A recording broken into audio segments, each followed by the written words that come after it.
ہم انسان کسی نہ کسی حالت میں اور کسی نہ کسی وقت میں زندگی کو آگے بڑھانے کے لیے، زندگی میں کامیابی حاصل کرنے کے لیے اور زندگی کے پریشانیوں سے بچنے کے لیے کہیں نہ کہیں ہمیں نصیحتوں کی ضرورت پڑتی ہے۔ ایک انسان چاہے جتنا بھی عقل مند ہو، جب تک کہ دوسرا آدمی اسے ایڈوائز نہ کرے وہ غلطیوں سے بچ نہیں سکتا۔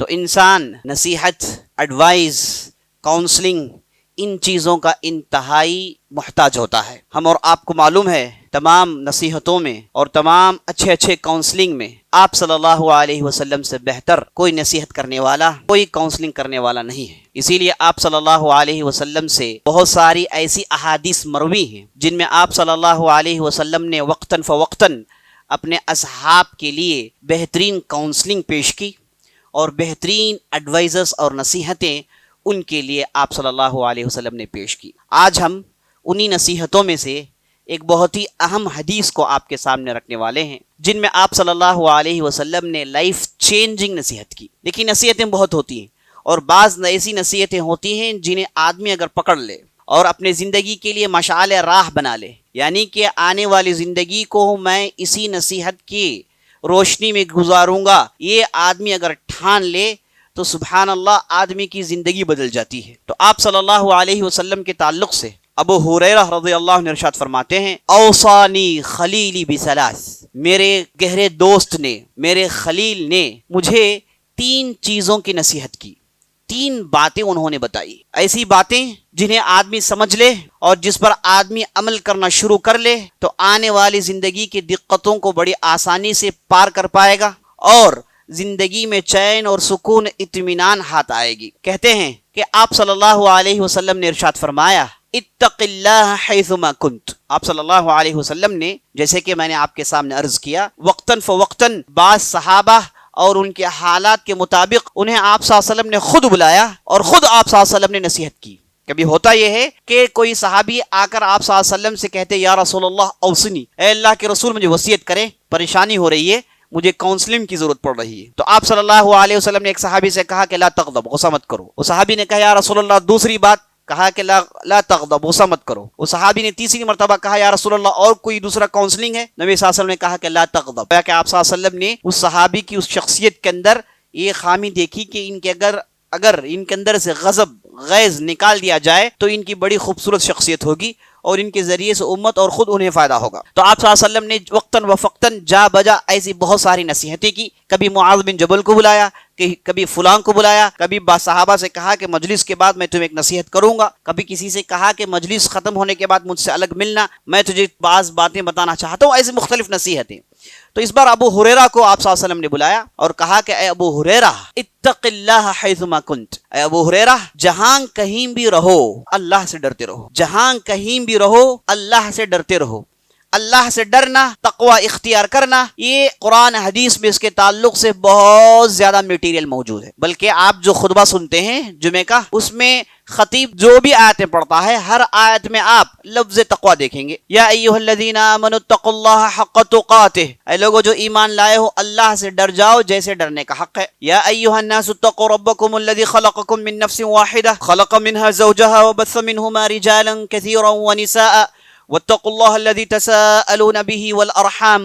اس میں آپ دیکھیے اے لوگو اللہ سے ڈر جاؤ جس نے تمہیں ایک نفس سے پیدا کیا، ایک مرد ایک عورت سے پیدا کیا، اور اللہ سے ڈر جاؤ اپنے رشتہ داروں کے تعلق سے۔ تو یہاں پر تقوی کا ذکر آیا اور انہی آیت کا آخری آیت یا ایھا الذین آمنوا اتقوا اللہ وقولوا قولا سدیدا، اے لوگو جو ایمان لائے ہو اللہ سے ڈر جاؤ اور سیدھی بات بولو۔ تو آپ دیکھتے ہیں کہ خطبہ مسنونہ میں 3 آیتیں پڑھی جاتی ہیں، تینوں کی 3 آیت میں تقوی کی وصیت ہے۔ تو اللہ سے ڈرنا جسے تقوی کہا جاتا ہے، اسے آپ صلی اللہ علیہ وسلم نے اس وصیت میں زمانے سے جوڑ دیا۔ کہا کہ جہاں کہیں بھی رہو اللہ سے ڈر جاؤ۔ اللہ سے ڈرنا تو ہے یقینی طور پر، لیکن کبھی کبھار ہو سکتا ہے کہ تم سفر میں ہو، کبھی کبھار تم ایک ایسی جگہ ہو سکتے جہاں کوئی تمہیں دیکھ نہیں رہا ہے، کبھی یہ بھی ممکن ہے کہ تم ایک اکیلے بیٹھے ہوئے ہو، کبھی ایسا بھی ممکن ہے کہ شر پسندوں کے درمیان کھڑے ہو، کبھی ایسا بھی ہو سکتا ہے کہ چور اچنکوں کے درمیان بیٹھے ہوئے ہو، کبھی ایسے لوگوں کے درمیان بھی چلے گئے ہو کہ جہاں پر دین کا نام کوئی دور دور تک نشانی نہیں، بلکہ پورے دنیا پرست لوگ ہیں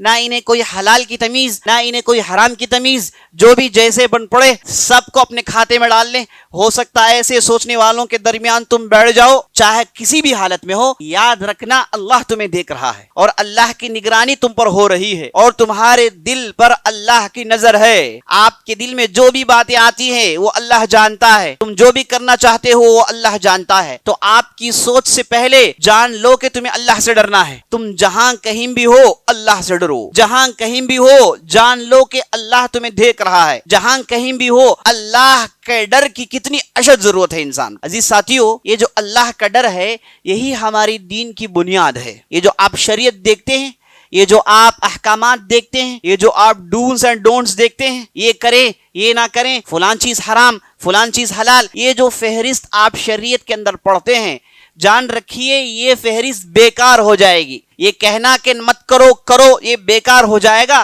اگر آدمی کے دل میں اللہ کا ڈر نہ ہو۔ اسی لیے اللہ کا ڈر ایک انجن ہے جس پر پوری گاڑی چل رہی ہے۔ یہ جو شریعت کی جو گاڑی دیکھ رہے ہیں آپ، یہ پوری گاڑی چل رہی ہے اس انجن کے بنیاد پر، اور وہ انجن کیا ہے؟ اللہ کا ڈر ہے۔ آدمی یہ محسوس کرے کہ بھائی ایک دن اللہ کے سامنے مجھے کھڑا ہونا ہے، یہ جو میں تجارت کر رہا ہوں ہو سکتا ہے کہ میں نے اپنی زبان دانی کی بنیاد پر اور اپنے آپ کے اندر جو زیرک پن ہے اس کی بنیاد پر کسی کو میں نے ایسی باتیں بتائی کہ اس نے اسے خریدنے کے لیے اپنے آپ کو تیار کر لیا ہے نا۔ لیکن آدمی کو سوچنا چاہیے کہ بھائی یہ ہوشیاری یہ زیرک پن یہ سب کچھ اللہ جانتا ہے۔ قیامت کے دن اس کے بارگاہ میں مجھے کھڑا ہونا ہے اور ہر چیز کے تعلق سے پوچھا جائے گا۔ لا یغادر صغیرۃ ولا کبیرہ، نہ کوئی چھوٹی چیز چھوڑی جائے گی نہ کوئی بڑی چیز چھوڑی جائے گی، اور ہر چیز فلما کر دکھا دیا جائے گا۔ آپ کے سامنے آپ کے اعمال چل رہے ہوں گے اور ہر چیز آپ کو دکھایا جائے گا اور کوئی بھی چیز وہاں پر بچنے والی نہیں ہے۔ قیامت کے دن اللہ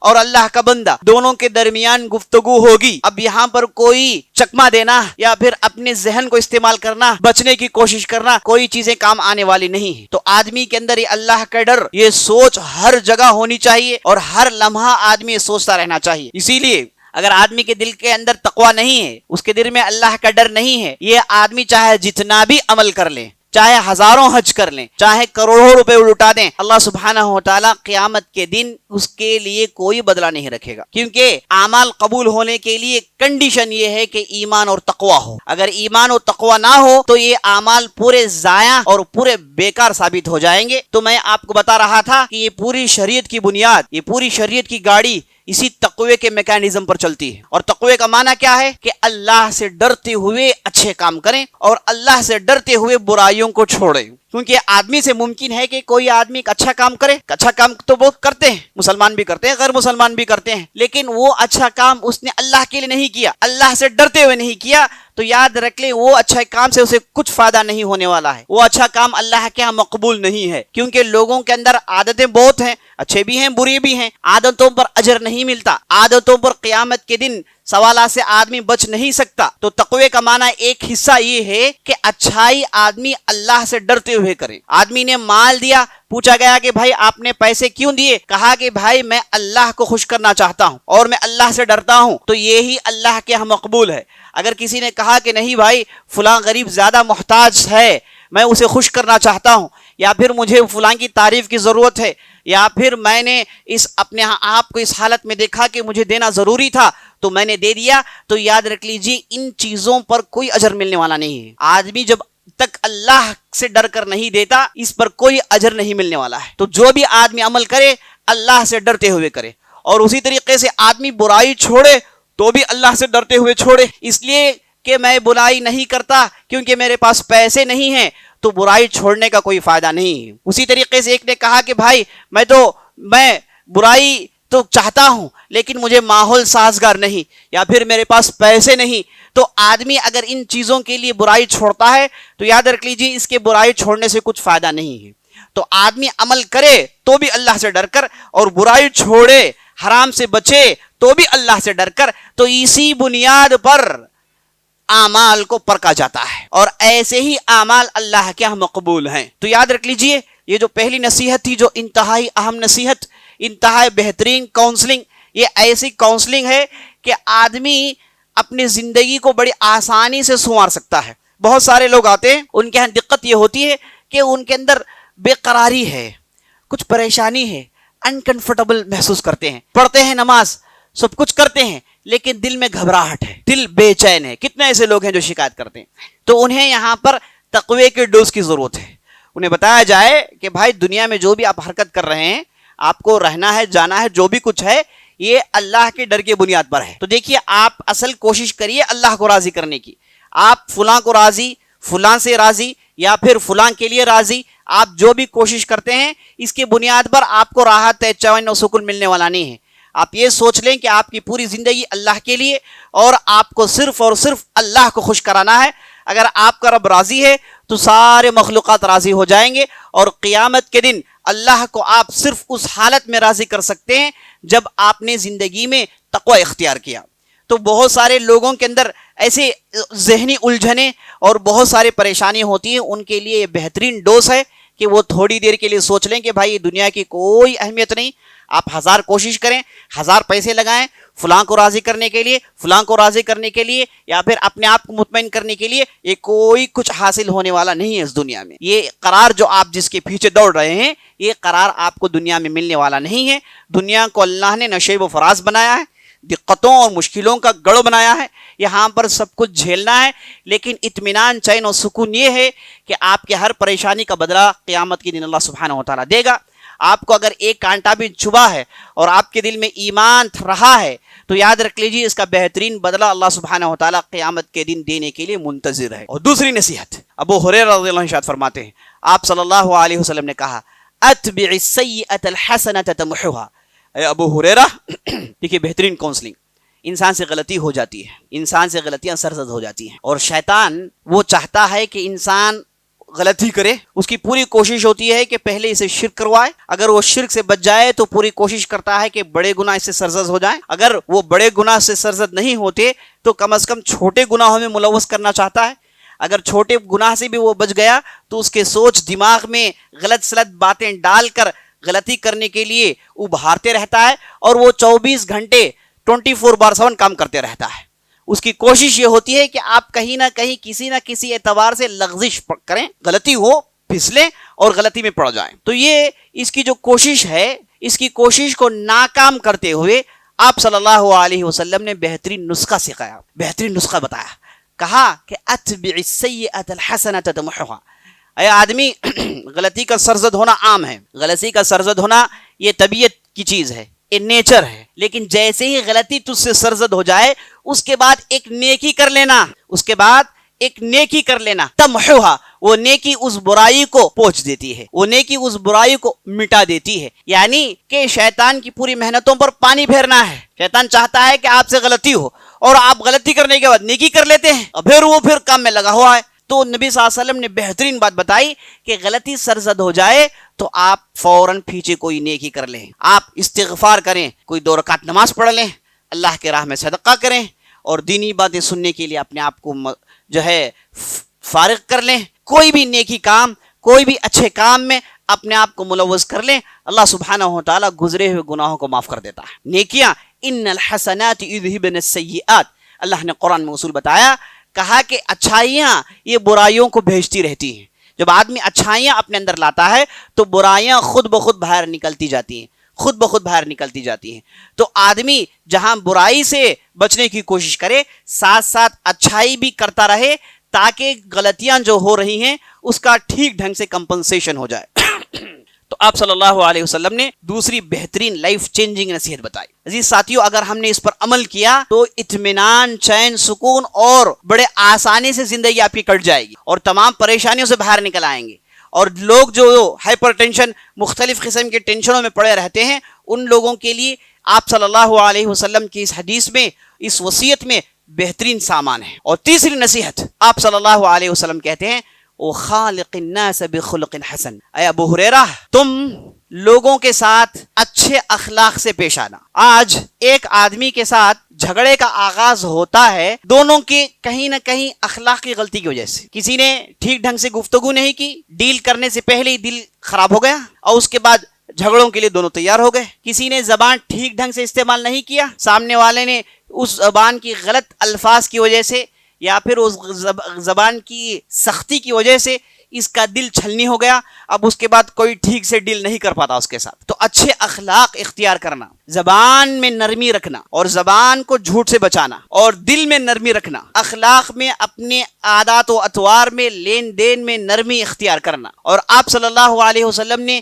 ملاقات کرنے کے لیے جو نصیحتیں، ملاقات کرنے کے لیے جو وصیتیں، ملاقات کرنے کے لیے جو بیسک اخلاق کے تعلق سے کہا، اس پر اگر عمل کیا جائے تو یاد رکھ لیں آپ بہترین اخلاق والے ہو جائیں گے۔ آپ اگر اچھے اخلاق والے ہو گئے، آپ کے ساتھ لوگ اچھا سلوک کریں گے۔ اگر آپ کے ساتھ لوگ اچھا سلوک کریں گے تو آپ اطمینان سے رہیں گے۔ بہت سارے لوگوں کو پریشانی یہ ہوتی ہے کہ بھائی ٹھیک سے کوئی گفتگو نہیں کرتا میرے ساتھ، کیا ہے کیسے بات کر رہا ہے آدمی، اسے معلوم نہیں کہ مجھ سے کیسے گفتگو کرنا ہے۔ بھائی دیکھیں، لوگ آپ سے اچھی گفتگو، آپ کا احترام، آپ کی عزت اس وقت کریں گے جب آپ نے ان کی عزت کی، جب آپ نے ان کا احترام کیا، جب آپ نے اپنے الفاظ کو، اپنی زبان کو ٹھیک ڈھنگ سے نرم الفاظ استعمال کیے تو آپ کے ساتھ بھی نرم الفاظ استعمال کیے جائیں گے۔ لیکن آپ اس چیز کو کرتے نہیں، آپ الٹا ریٹرنز لوگوں کے ساتھ انتظار ہرگز مت کیجیے۔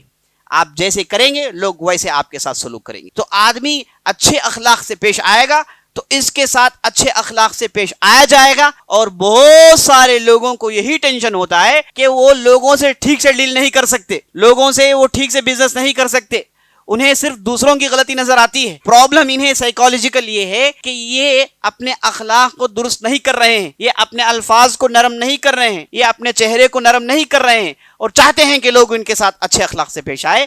یہ نہیں ہو سکتا۔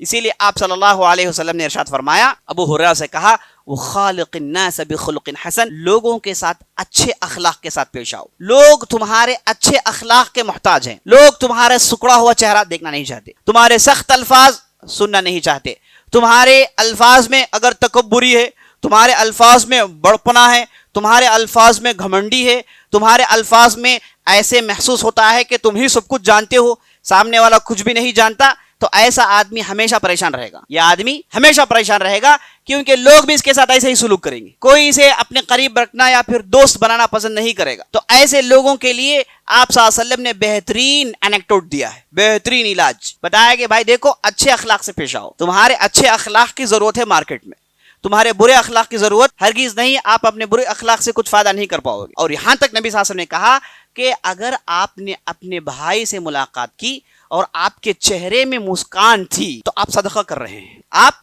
تبسم کا فی وجہ اخی کا صدقہ، تمہارے بھائی کے چہرے کو آپ دیکھ کر مسکرا رہے ہیں تو نبی صلی اللہ علیہ وسلم کہتے ہیں کہ صدقہ ہے، نبی صلی اللہ علیہ وسلم کہتے ہیں کہ صدقہ ہے۔ اور زبان کے الفاظ کے تعلق سے کہتے ہیں کہ یہ جو زبان کے الفاظ ہیں، یہ جو زبان ہے، یہ تمام مصیبت کی جڑ ہے۔ جہنم میں لوگوں کو بڑی تعداد میں اٹھا اٹھا کر جھونکا جائے گا، مصیبت یہ زبان ہے۔ آدمی زبان کو ٹھیک سے استعمال نہیں کرے گا، جہنم تک پہنچ جائے گی بات۔ تو اس لیے آپ صلی اللہ علیہ وسلم کی جو آخری نصیحت ہے، اس پر گفتگو کریں تو بات بہت لمبی ہو جائے گی۔ مختصر یہ ہے کہ اگر آپ سائیکالوجیکل دوسرے پریشانیوں سے باہر آنا چاہتے ہیں، آپ اپنے اخلاق درست کر لیں، ہے نا، آپ اپنے زبان کو ٹھیک سے استعمال کریں، آپ کا دل صاف رکھیں، ہے نا، بہت زیادہ ڈیڑھ ہوشیاری مت دکھائیں، یہ مت سمجھیں کہ میں سب سے زیادہ ہوشیار ہوں، ہے نا، مجھ سے زیادہ ہوشیار، یاد رکھ لیں ایک سے بڑھ کر ایک ہے ادھر، ہے نا۔ اگر آپ کچھ ہوشیار سوچتے ہیں تو آپ سے بڑے ہوشیار موجود ہیں مارکیٹ میں، ہے نا۔ تو یہ مت سمجھیے کہ میں ہی سب کچھ جانتا ہوں، میں ہی جو ہے سب کچھ سمجھتا ہوں دنیا میں۔ یہ بدترین اخلاق اگر آپ اپنے پاس رکھیں گے ہمیشہ پریشان رہیں گے۔ اگر آپ کے الفاظ میں عاجزی و انکساری ہے اور آپ لوگوں سے سیکھنا چاہتے ہیں، ہے نا، اگر آپ تاجر ہیں تو لوگوں سے استفادہ کریں۔ یہ جو لوگ ہیں یہ لوگ بہت کچھ سکھاتے ہیں، تو لوگوں سے، ان کے اخلاق سے، ان کی تجارت سے، ان کی گفتگو سے سیکھیں آپ، اور اچھی چیزیں سیکھیں اور غلط چیزوں کو ہٹائیں۔ اس کے بعد دیکھیں گے آپ کی زندگی کیسے اطمینان سے ہوتی ہے، کتنا پریشر آپ کا ریلیز ہوگا، ہے نا۔ یہ جو پریشر ہے یہ غلط سلط بات چیت کی وجہ سے، غلط سلط سوچ کی وجہ سے، غلط سلط دل میں باتیں ڈالنے کی وجہ سے آدمی کو ٹینشن ہوتا ہے، وہ سائیکالوجیکل ٹینشن میں چلے آتا ہے۔ بہت سارے لوگوں کو صرف یہی نصیحت کی ضرورت ہے کہ بھئی آپ اچھے اخلاق سے پیش آئیں، معاملہ ختم۔ آپ اپنے اخلاق درست کر لیں، لوگ آپ کے ساتھ اچھا پیش آئیں گے، معاملہ ختم۔ تو یہ آپ صلی اللہ علیہ وسلم کی جو نصیحت تھی، لائف چینجنگ نصیحتیں میں بتا رہا ہوں۔ پہلی بات، آپ جہاں کہیں میں ڈر جائیے، آپ اکیلے نہیں ہیں، آپ پر اللہ کی نظر ہے، اور جو کچھ کر رہے ہیں اس میں اللہ سے ڈر جائیے۔ یہ مت سمجھیے کہ میں بہت ہوشیار ہوں، میں لوگوں کو چکما دے دوں گا، ہرگز نہیں۔ جان لیں کہ قیامت کے دن آپ کو پوچھا جائے گا اس تعلق سے، ہے نا۔ دو فرشتے بیٹھے ہوئے لکھتے جا رہے ہیں سب کچھ، کوئی بھی چیز مس ہونے والا، لا یغادر صغیرۃ ولا کبیرہ، کوئی چھوٹی بڑی چیز مس ہونے والی نہیں ہے، ممکن نہیں ہے۔ اور دوسری بات، آپ صلی اللہ علیہ وسلم نے کہا کہ غلطی سرزد ہو جائے تو اچھائی پیچھے لے کر آئیں، کمپنسیٹ کرتے رہیں. اگر آپ نے کسی سے غلطی کر دی تو اس کے ساتھ اچھائی سے سلوک پیش کریں. کسی نے آپ نے زبان سے اسے تکلیف دے دی تو آپ اسے کمپنسیٹ کریں, اسے معافی مانگیں, اسے خوش کرائیں, اس کے حق میں دعا کریں. بہت سارے لوگوں کا مسئلہ یہی ہے کہ ان کے دل میں حسد ہے. واقعی کچھ نہیں, اچھے آدمی ہیں, دل میں حسد ہے, یہ صاف نہیں کر پا رہے ہیں بعض لوگوں کے تعلق سے. اس وجہ سے دیکھیں گے کہ آپ انہیں ہائپر ٹینشن ہے, انہیں سائیکالوجیکل پرابلم ہے, گھر جاتے ہیں جھگڑے ہیں, جہاں کہیں بھی جھگڑے ہیں. معاملہ یہی ہے کہ دل میں ایک اڑاس اٹکا ہوا ہے, اسے آدمی ریلیز کر دے تو اس کے بعد اس کی زندگی درست ہو جائے گی. تو نبی صلی اللہ علیہ وسلم نے کہا کہ برائی اگر ہو جائے تو نیکی کریں, کمپنسیٹ کریں, یہ پروسیجر زندگی بھر باقی رکھیں, اس پر کام کرتے رہیے, آپ اطمینان کے ساتھ زندگی گزار سکتے ہیں. اور تیسری نصیحت, بہترین اخلاق اختیار کریں. چہرہ, زبان, ہاتھ, دل, پیر, یہ سب اچھے اخلاق کے محتاج ہیں. اسے آپ اپنے اندر لا لیں گے تو تمام پریشانیاں حل ہو جائیں گی. اقول قولی ھذا واستغفر اللہ لی ولکم ولسائر المسلمین من کل ذنب وخطیئہ واستغفروہ انہ الغفور الرحیم.